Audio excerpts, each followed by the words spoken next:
Alright guys, welcome back to another Patreon request, and this one comes from Nolan Unejo, who asked me to do a interesting subject of what if the Heisi era was continued. So yeah, as always, if you guys would like to have a Patreon request done, just hit the link below, head on over to my Patreon, hit the 3rd tier, that'll allow you access to all the stuff on YouTube, all the stuff on the other tiers I mean, as well as allow you to send me requests for videos to do here on YouTube as well. Anyway, so let's get started with the video. So like I said, this subject is basically, what it is that it is a, basically a what-if scenario of what if Toho decided to continue the Heisei era of Godzilla and move forward. Because originally, there was, like, talk of, like, basically Godzilla 2000 was meant to be, like, there was now, I don't know if I can confirm this or not, but it's always been said that, like, initially, Toho for Godzilla 2000, the initial idea was that this Godzilla is not, you know, the Godzilla that we know. It's his son that survived that was revived after the events of Godzilla vs. Destroya, and we're just kind of living in that world now. So I thought that was, I think that's a pretty cool idea, honestly. I think that would be a really cool idea. But anyway, so what would that be like? Like, what would that universe, be like? So, basically for this, let's talk about, like, Godzilla himself real quick. Junior has now taken on the full identity of Godzilla. He is now super evolved, but now here's the thing, he's alone. He, like, before, you know, Junior always had Godzilla, you know, he always had his father to look over him and all of it, and, you know, guide him and teach him, but now he's alone. Not only that, he's alone in a world that is, you know, is kind of not kind to Godzilla. I would imagine that after the events of Godzilla vs. Destroya, Godzilla's death, basically irradiating Tokyo and making it a modern-day Chernobyl, would piss off a lot of people who just lost their homes, and now, like, the whole economic distribution of the city has kind of gone off kilter. So yeah, now granted, yes, Godzilla Junior, when he was revived, he did absorb all that radiation to make it clear again. But yeah, I'd imagine there'd still be, like, lingering radiation from the fight. That would be kind of the big deal of it all. So therein lies our, you know, our big conundrum of where does Godzilla go now? Like, I'm just going to call him Godzilla, like, instead of Junior. So yeah, where does Godzilla go now? The other thing is, too, is that G-Force still, like, was so close to finally finishing off, you know, to ending Godzilla and, you know, the threat of monsters everywhere, but now Junior is alive. So I would imagine, like, how I would probably do it is that I would have, like, G-Force, basically, like, getting together and, like, talking about, we need to kill him. Like, there's no other way around it. Like, there would be, there'd be two minds of it. Let me explain. First mind is, we need to kill him. He's young. He's not, but we know he's going to get older and get more powerful. He may even become more powerful than his father with the amount of radiation he just absorbed. You know, he didn't just absorb, you know, the radiation from the city. You know, he absorbed all that. You know, he didn't just do that. He absorbed the radiation that Godzilla had at the peak of his power. So he's probably even stronger now. So we need to kill him while he's still young before before he starts, you know, really showing what he is. The other half of G-Force would be like, we don't kill him. He's never had any, like, aggression. You know, he kept away from humans. He basically wanted to be left alone. We let him go. He's not going to bother anyone. And furthermore, I think this is, I think Godzilla in the past few encounters with other monsters like Space Godzilla and Destroya, it's kind of evident that our method, you know, that yes, we were the ones who defeated Destroya, but Godzilla was the one who mortally wounded him to allow us to take him out.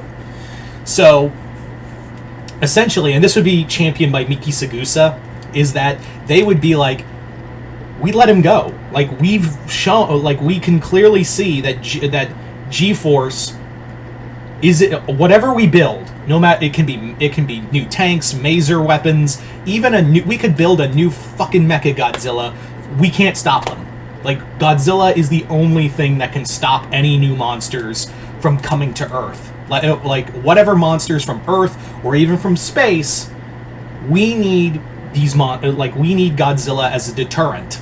Like, we need Godzilla as our first line of defense.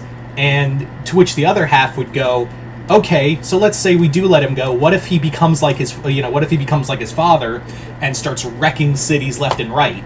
He may, you keep saying that, like, he's not going to do, he's never had that in him, but now he's become something else. And I don't know about you, but I'd be pretty pissed off at my, after my dad just dissolved into nothing. So there would be kind of like, almost like, not so much a schism, but there'd be a lot of friction in G-Force, where they would essentially be like, they would very much be like, one side is like, maybe we keep Godzilla alive, and the other half was like, no, we kill him. We need to end him. Like, we need to end, we need to end the whole cycle of Godzilla for good. So meanwhile, Junior himself, I would have it that, like, Junior has gone, he's vanished. Like, he left Tokyo right after being revived and superpowered. So now he's off in the wind, and I would have G-Force looking for him everywhere. And this is where we get interesting. Like, this is the part where now we're gonna have a little fun here. Basically, for this part, this is the part where we now encounter this is where we bring in new monsters, or rather, old monsters, and bring them to the Heisei era.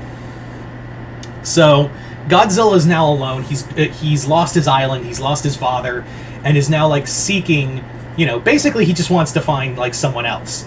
And what he would encounter is, like, the Heisei version of Titanosaurus. Like, Godzilla would encounter the Heisei version of Titanosaurus, who I would kind of make...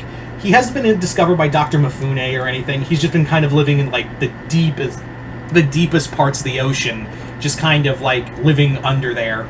And Godzilla, like, senses him and goes underwater. And I kind of have it that, like, in this continuity, Titanosaurus was an aquatic cousin to the Godzillasaurs. So they're kind of like, they were very much, like, almost related. Like, it's almost like a related species.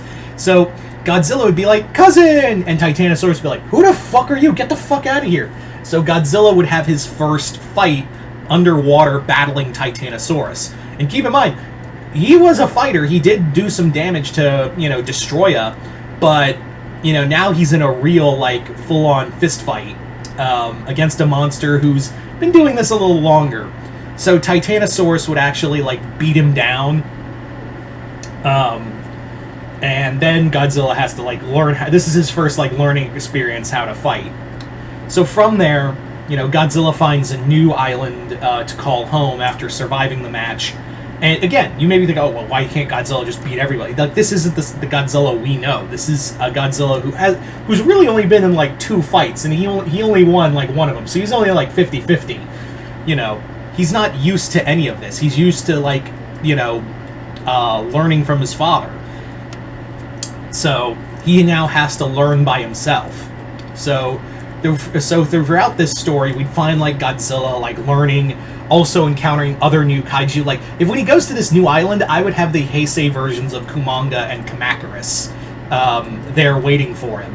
I'd also have, like, G-Force, like, still, like, searching for him when they find him. Would be the fun part, where this would be our version of the start of the new Monster Island. After finding Godzilla on this new island, basically, this is where Godzilla's battling Kumanga and the Kamacuras. They basically like, hey, why don't we just make this island's big enough? Why don't we just put the monsters here, like a jail cell, like a little preserve? And Miki would go like, you mean like a preserve, like a sanctuary? And he's like, yeah, that, let's do that. So that would be, like, the birth of Monster Island here. Following that, I think, like, if I was to continue with these movies, I would also have, like, since we only really dealt with space stuff with Space Godzilla, this is where we do like the Heisei version of like the aliens from Hunter M Nebula, or like the Keelak or something. Like actually have aliens, and the big villain that maybe bring in some new villains too. Like bring in another because again, what I liked about the Heisei era is that it brought in new monsters. But have like new Heisei monsters, maybe even do Bagan finally. Yeah, just have Bagan as like the big, like Bagan would be saved for later, but Bagan would be Godzilla Jr.'s destroyer. Like that would be his like ultimate test. But for others, I would definitely have like Heisei Gigan, like a Gigan from the Heisei era. I don't know what I'd like make him create. Like I don't know how that would be designed, but yeah.